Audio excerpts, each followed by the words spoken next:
The Netflix effect. How one company changed the global economy of entertainment.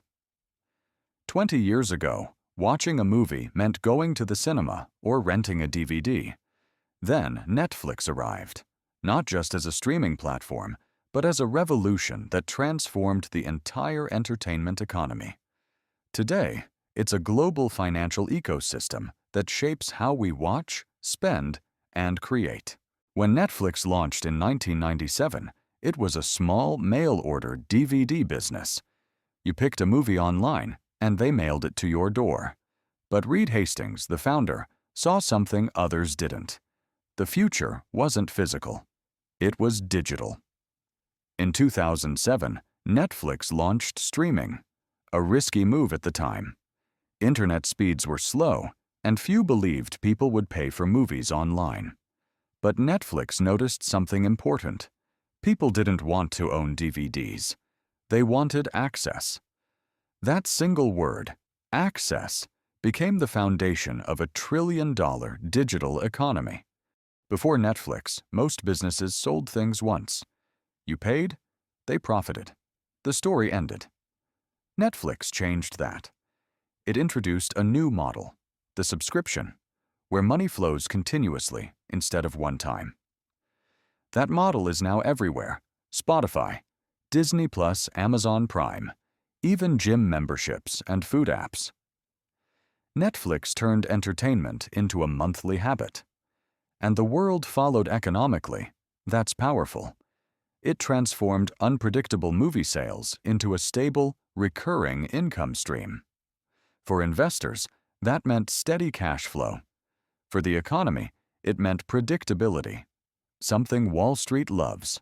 Here's something most people don't realize. Netflix isn't just a content company.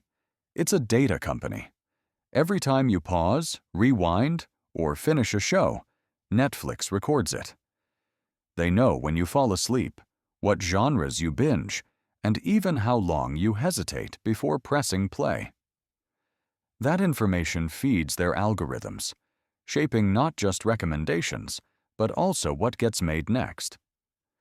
Shows like House of Cards or Stranger Things weren't born from creative guesses. They were built from viewer data, designed to hit emotional and psychological triggers that keep you watching. In short, Netflix turned human attention into an exact science. And that's the most valuable commodity in today's economy. Before Netflix, Hollywood ruled the world.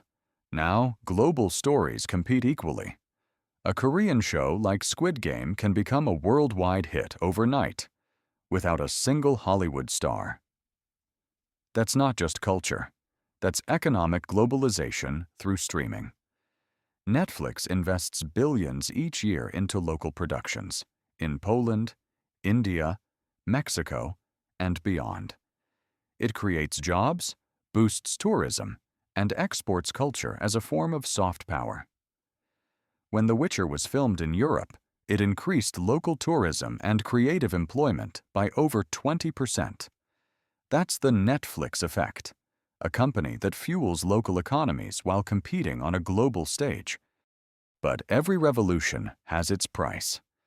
To keep users watching, Netflix spends massive amounts, over $17 billion a year on new content. That pressure has reshaped the entire entertainment market. Traditional TV networks collapsed, cinemas struggled, and other giants, Disney, Warner, Amazon, had to copy the model to survive. It's competition at the scale of nations, not just companies. And yet, the biggest risk for Netflix isn't competition, it's saturation. There's only so much time people can spend watching. When every company becomes a subscription, the question changes from, "What do I watch?" to, "What do I cancel?" Netflix did more than build a business. It built a blueprint for the 21st century economy, one based on data, habits, and constant engagement. It proved that convenience is more valuable than ownership, and attention is more powerful than advertising.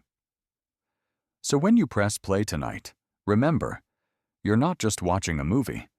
You're part of an economic system that runs on time, data, and your emotions.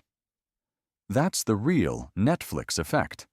Not just changing what we watch, but changing how the world makes money from our attention.